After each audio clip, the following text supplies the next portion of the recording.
ब्राह्म पर्व।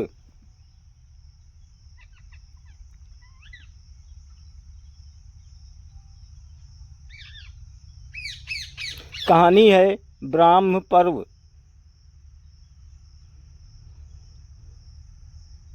ब्राह्म पर्व में व्यास शिष्य महर्षि सुमंतु एवं राजा शतानीक के संवादों द्वारा इस पुराण का शुभारंभ होता है। प्रारंभ में इस पुराण की महिमा, वेदों तथा पुराणों की उत्पत्ति, काल गणना, युगों का विभाजन, गर्भाधान के समय से लेकर यज्ञोपवीत संस्कारों तक की संक्षिप्त विधि, भोजन विधि, दाएं हाथ में स्थित विविध 5 प्रकार के तीर्थों, ओंकार एवं गायत्री जप का महत्व, अभिवादन विधि, माता पिता तथा गुरु की महिमा का वर्णन, विवाह योग्य स्त्रियों के शुभ अशुभ लक्षण, 5 महायज्ञों, पुरुषों एवं के शुभ अशुभ लक्षण, व्रत, उपवास, पूजा, उपासना का महात्म्य और उनसे जुड़ी कथाओं का विवरण प्राप्त होता है।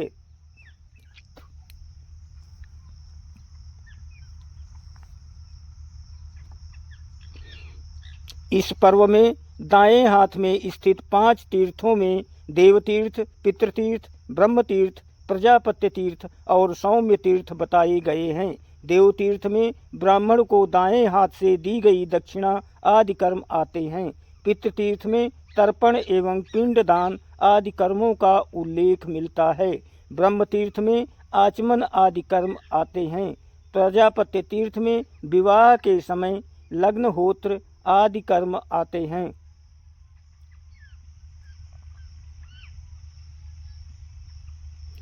सौम्य तीर्थ में देव कार्य के लिए किए गए कर्म, पूजा अर्चना आदि हैं। इसी पूर्व में जिन 5 महायज्ञों का उल्लेख किया गया है वे इस प्रकार हैं: 1 ब्रह्मयज्ञ, 2 पितृयज्ञ, 3 नंबर देवयज्ञ, 4 भूत यज्ञ तथा 5 अतिथि यज्ञ। ये यज्ञ अपने नामानुसार ही किए जाते हैं। यथा ब्रह्म मुहूर्त में ईश्वर के लिए किया जाने वाला यज्ञ ब्रह्मयज्ञ, पितरों की संतुष्टि और प्रसन्नता के लिए किया जाने वाला यज्ञ पितृयज्ञ, देवताओं की संतुष्टि के लिए किया जाने वाला यज्ञ देवयज्ञ, समस्त प्राणियों की सुख शांति के लिए किया जाने वाला यज्ञ भूत यज्ञ और अतिथि की सेवा में रत रहना ही अतिथि यज्ञ कहलाता है।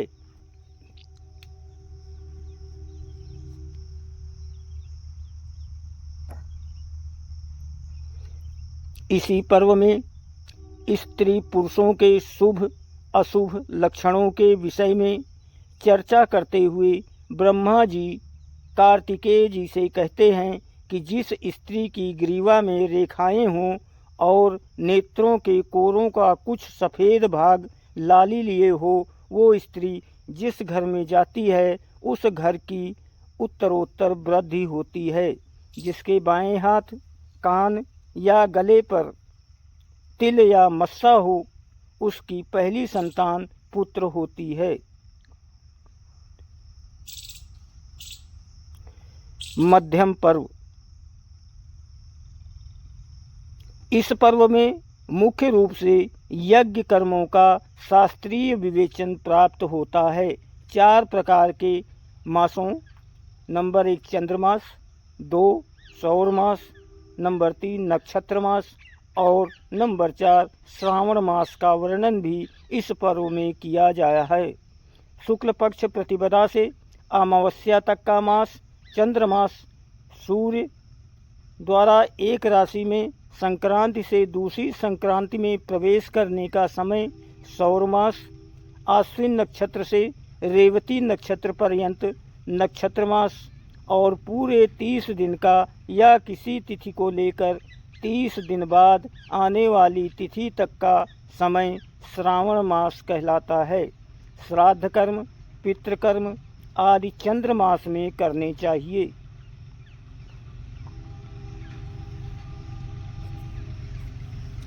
विवाह, संस्कार, यज्ञ, व्रत, स्नान आदि सत्कर्म सौर मास में करने का विधान है। सोम या पितृगण के कार्य नक्षत्र मास में किए जाते हैं। प्रायश्चित, अन्नप्राशन, मंत्रोपासना, राज कर देना, यज्ञ के दिनों की गणना आदि कर्म श्रावण मास में करना चाहिए। सूर्य चंद्र की तिथियों के योग से जिस मास में पूर्णिमा का योग न हो और 30 दिनों तक संक्रमण न हो वो मल मास कहलाता है। इस मास में कोई भी शुभ कर्म नहीं किए जाते। इसी पर्व में सूत जी विभिन्न तिथियों में किए गए कर्म विशेष के फलों का वर्णन भी करते हैं।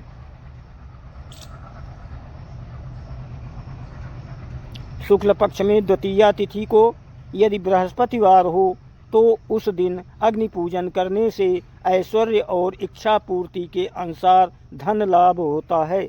आषाढ़ एवं श्रावण मास में मिथुन कर्क राशि के सूर्य में द्वितीया तिथि को उपवास करके विष्णु पूजन करने से स्त्री जल्दी विधवा नहीं होती। इसी प्रकार अन्य तिथियों में किए गए पूजन से क्या क्या प्राप्त होते हैं उनका विस्तार से उल्लेख किया गया है। इसी पर्व में उद्यानों, गोचर भूमियों, जलाशयों, तुलसी और मंडप आदि की प्रतिष्ठा की शास्त्रीय विधियों का उल्लेख किया गया है। गृहस्थाश्रम की उपयोगिता, सृष्टि, पाताललोक, भूगोल, ज्योतिष, ब्राह्मणों की महानता, माता पिता और गुरुओं की महिमा, वृक्षारोपण का महत्व आदि का विस्तार से वर्णन है। वृक्षारोपण के लिए बैसाख, आषाढ़, श्रावण तथा भादो मास सर्वश्रेष्ठ और ज्येष्ठ, अश्विन, कार्तिक मास अशुभ एवं विनाशकारी होते हैं। इसी पर्व में 10 प्रकार के यज्ञ कुंडों का वर्णन भी किया गया है। प्रतिसर्ग पर्व।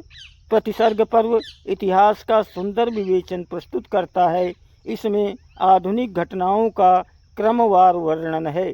ईसा मसीह के जन्म, उनकी भारत यात्रा, मुहम्मद साहब का आविर्भाव, महारानी विक्टोरिया का राज्यारोहण, सत युग के राजवंशों का वर्णन, त्रेता युग के सूर्यवंशी और चंद्रवंशी राजाओं का वर्णन, द्वापर युग के चंद्रवंशी राजाओं का वर्णन, कलयुग में होने वाले म्लेच्छ राजाओं एवं उनकी भाषाओं का वर्णन, नूह की प्रलय गाथा, मगध के राजवंश राजा नंद, बौद्ध राजाओं तथा चौहान व परमार वंश के राजाओं तक का वर्णन इसमें प्राप्त होता है।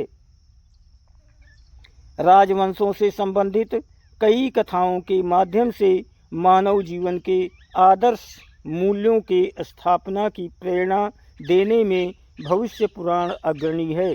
इस पुराण में प्रसिद्ध बेताल कथाओं, विक्रम बेताल कथाएं तथा बेताल पच्चीसी की कथाओं का उल्लेख भी मिलता है। जीमूतवाहन और शंखचूड़ की प्रसिद्ध कथा भी इस पुराण में उपलब्ध होती है।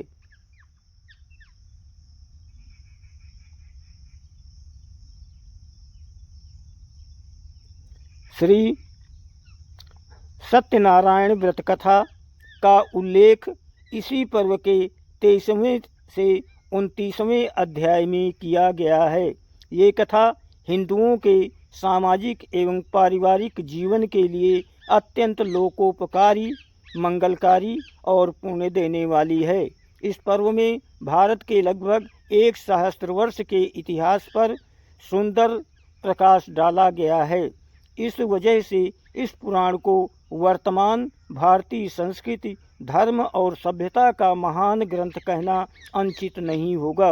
प्रसंगवश इसमें मार्कंडेय पुराण की भांति दुर्गा सप्तशती के चरित्रों का भी वर्णन प्राप्त होता है।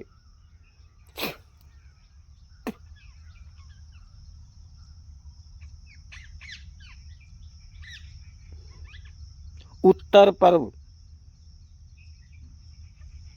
इस पर्व में विष्णु माया से मोहित नारद का वर्णन, चित्रलेखा, चरित्र वर्णन, अशोक तथा करवीर व्रत का महात्म्य, गोपनीय कोकिला व्रत का वर्णन, पति पत्नी में प्रेम की प्रगाढ़ता के लिए तथा स्त्रियों को सौभाग्य प्रदा करने वाले अन्य व्रतों का वर्णन विस्तार पूर्वक किया गया है।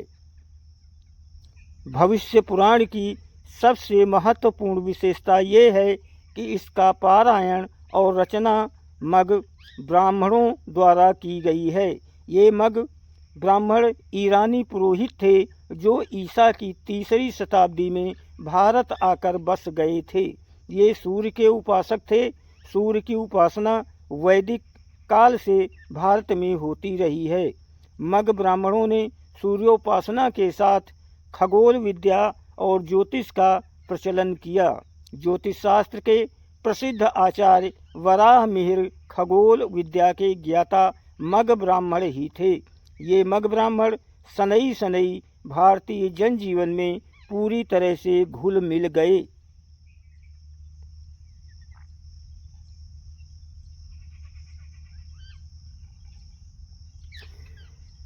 भविष्य पुराण तत्कालीन समाज व्यवस्था पर भी अच्छा प्रकाश डालता है। उस काल की जाति व्यवस्था के बारे में ये पुराण कहता है, जाति न तो जन्म से होती है, न वंश से और न ही व्यवसाय से, बल्कि कर्म तथा आचरण से होती है। ऐसे अनेक उदाहरण इतिहास में मिल जाएंगे जो शूद्र कुल में जन्म लेकर भी सत्कर्म के आधार पर पूजनीय बने। स्वयं कृष्ण द्वैपायन, व्यास जी महर्षि पाराशर और मत्स्य कन्या सत्यवती के संसर्ग से उत्पन्न हुए थे। भविष्य पुराण के अनुसार वर्ण व्यवस्था ईरान के ब्राह्मणों की देन है। उन्होंने ही ब्राह्मण, क्षत्रिय, वैश्य और शूद्र जातियों में समाज को बांटा था। ये निर्विवाद रूप से सत्य है कि ईरानी पुरोहित मग ज्योतिष विद्या में पारंगत थे। मग ब्राह्मणों के अतिरिक्त भोजक और अग्नि उपासक भी ईरान से यहाँ आए थे, जो बाद में आर्य कहलाने लगे।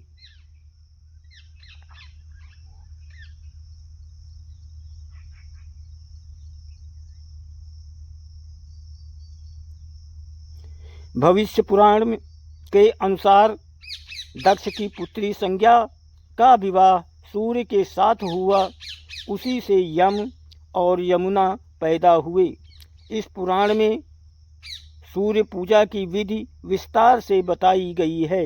रक्तचंदन, करवीर, पुष्प से बनी खाद्य सामग्री सूर्योपासना में उपन्यु की कथा है। सूर्य के अतिरिक्त इस पुराण में गणेश जी की पूजा और स्वर्ग नरक का विस्तृत वर्णन भी प्राप्त होता है। इसमें बताया गया है कि जो मनुष्य सुसंस्कृत होते हुए भी दुराचार से लिप्त रहता है, उसके दुख सहन करना पड़ेगा, चाहे वो ब्राह्मण ही क्यों न हो।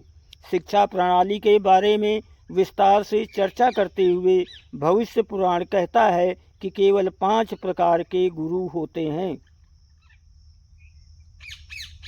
नंबर 1, आचार्य जो वेदों का रहस्य समझाए। नंबर 2, उपाध्याय जो जीविकोपार्जन हेतु वेद पाठ कराएं। नंबर 3, गुरु या पिता जो अपने शिष्यों और संतान को शिक्षित करें तथा उनमें किसी तरह का भेदभाव ना पैदा करें। नंबर 4, ऋत्विक जो अग्निहोत्र या यज्ञ कराएं। नंबर 5, महागुरु जो गुरुओं का भी गुरु हो, जिसने वेद, पुराण, रामायण और महाभारत की पूरी तरह अध्ययन किया हो तथा सूर्य, शिव, विष्णु आदि की उपासना विधियों का पूरा ज्ञान रखता हो। भविष्य पुराण में व्रतों और उपवासों के विस्तृत वर्णन के साथ साथ मंदिर निर्माण की प्रक्रिया का भी विस्तार से उल्लेख है। मंदिरों के निर्माण में स्थापत्य कला का विशद वर्णन भी इस पुराण में प्राप्त होता है। सूर्य मंदिर में सूर्य प्रतिमाओं के बारे में भी विस्तार से बताया गया है। समाज की आर्थिक स्थिति के बारे में भविष्य पुराण में अधिक जानकारी नहीं उपलब्ध होती। केवल कुछ प्रकार की मजदूरी का उल्लेख प्राप्त होता है। यदि पहले से मजदूरी तय न हो तो कुल किए गए काम का हिसाब लगाकर मजदूरी देनी चाहिए। साधारण तौर पर उस काल में मजदूरी पण के रूप में दी जाती थी। 20 कौड़ी की एक काकिणी और 4 काकिणी का एक पण होता था। दोस्तों, वीडियो को लाइक और सब्सक्राइब जरूर करें, आपकी बहुत मेहरबानी होगी। आप सभी को बहुत बहुत धन्यवाद और सभी को कोटि कोटि प्रणाम।